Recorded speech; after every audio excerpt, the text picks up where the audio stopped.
Hello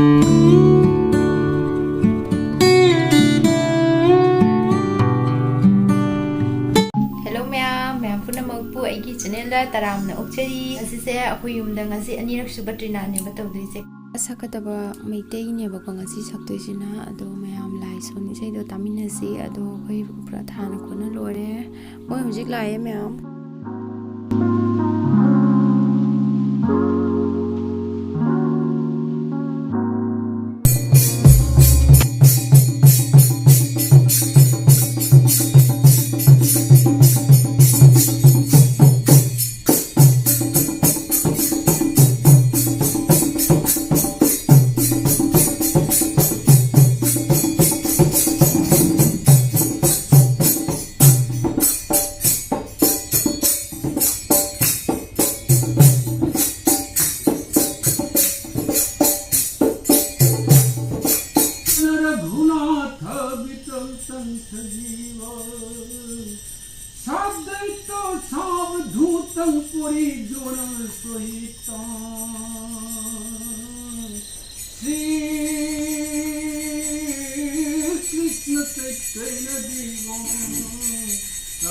Krishna Padanam Sahagana Lalitana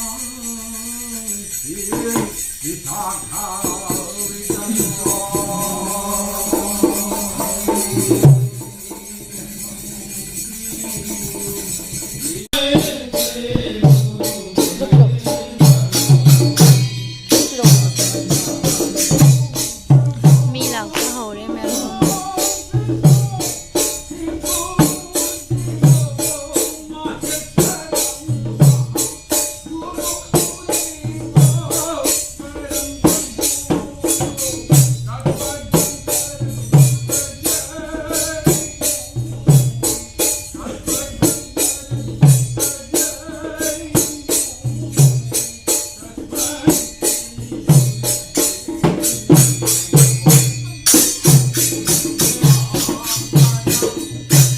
Lala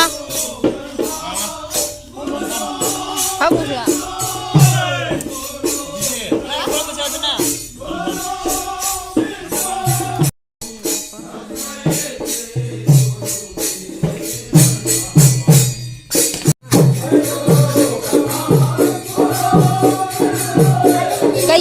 कई video देंगे हाँ मेरा लगेगा हाँ ऐसा सोच देंगे बा हाँ ओ आगदा तो थोड़ी रो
우비레이지 퍼리니 라이 그러면 라이 퍼리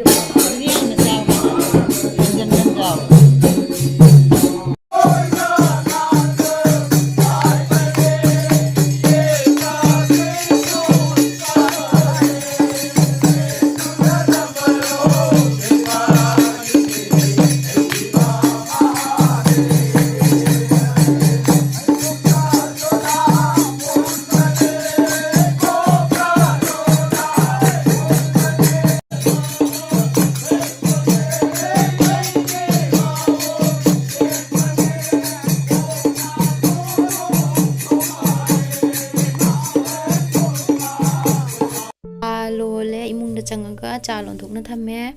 बिस्किट का से लौथोगा थमदोइनेबको हरेन दोइदी मोइना हाइरखु मतमदा पीबा नंगनबगी दमकता इतोमतनीना मयाम आइना थबक से ꯄꯥꯡꯖꯜꯅꯤꯡꯉꯥꯏꯒꯤ ꯑꯩ ꯀꯣꯝꯖꯗꯣꯏꯅꯦꯕꯀꯣ ꯑꯗꯨꯗꯨꯒꯤꯅꯤ ꯑꯩꯅ ꯏꯃꯨꯡꯗ ꯆꯪꯉꯒ ꯆꯥ ꯂꯧꯊꯣꯛꯑꯒ ꯋꯥꯟ ꯇꯥꯏꯝ ꯀꯥꯞꯀꯁꯦ ꯂꯧꯊꯣꯛꯑꯒ ꯇ꯭ꯔꯦꯗ ꯊꯝꯃꯦ ꯑꯗꯨꯃꯥꯏꯅ ꯇꯧꯋꯤꯅꯦꯕꯀꯣ ꯑꯗꯨꯑꯣꯏꯗꯤ ꯍꯣꯔꯦꯟ ꯃꯣꯏꯅ ꯆꯥ ꯆꯥꯏꯅ ꯍꯥꯏꯔꯛꯄ ꯃꯇꯝꯗ ꯆꯥꯗꯣ ꯑꯗꯨꯝ ꯍꯩꯔꯒꯀꯣ ꯁꯪꯒꯣꯝꯗꯣ ꯍꯥꯞꯆꯤꯜꯂꯒ ꯑꯗꯨꯝ ꯄꯤꯕ ꯌꯥꯔꯦꯗꯅꯀꯣ ꯑꯗꯨꯗꯨꯒꯤ ꯍꯤସାꯕꯇ ꯑꯗꯣ ꯑꯩꯅ ꯁꯨꯃꯥꯏꯅ ꯂꯧꯊꯣꯛꯑꯒ ꯊꯝꯃꯦ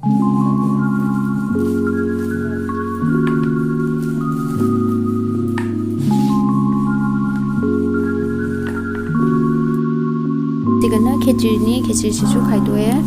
ꯈꯥꯏꯗꯣꯛꯑꯒ ꯏꯪꯍꯟꯅ ꯊꯝꯗꯣꯏꯅꯤ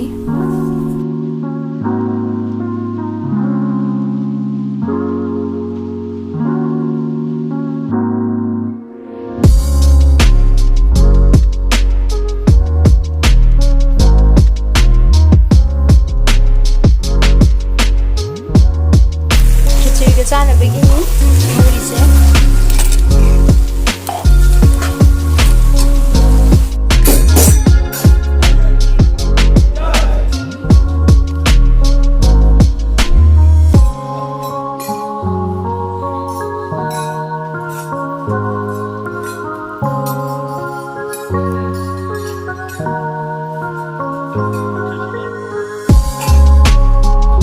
ꯐꯣꯂꯥ ꯇꯣꯠꯂꯤ ꯃꯌꯥꯝ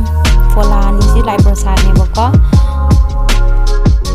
ꯃꯌꯥꯝ ꯍꯧꯖꯤꯛ ꯑꯩꯈꯣꯏ ꯆꯥꯛ ꯈꯥꯏꯗꯣꯛꯄ ꯍꯧꯔꯦ ꯈꯦꯆ꯭ꯔꯤ ꯈꯥꯏꯗꯣꯛꯄ ꯍꯧꯔꯦꯕꯀꯣ ꯃꯄꯥꯟꯗ ꯁꯤ ꯊꯥꯡꯗꯣꯛꯑꯒ ꯄꯤꯔꯨꯔꯅꯤ ꯃꯌꯥꯝꯁꯤꯒꯁꯨ ꯑꯩꯈꯣꯏ ꯂꯥꯛꯏꯕ ꯅꯤꯅꯦ ꯃꯥꯝ ꯂꯥꯛꯏꯁꯤꯡꯁꯤꯒꯁꯨ ꯈꯦꯆ꯭ꯔꯤ ꯍꯥꯞꯄꯤꯔꯦ ꯃꯣꯏꯗꯨꯁꯨ ꯃꯣꯏ ꯌꯨꯝꯗꯁꯨ ꯄꯨꯅꯦꯅ ꯍꯥꯏ ꯌꯨꯝꯗ ꯄꯨꯕꯒꯤꯁꯨ ꯈꯔ ꯑꯃꯨꯛ ꯍꯥꯞꯄꯤꯔꯦ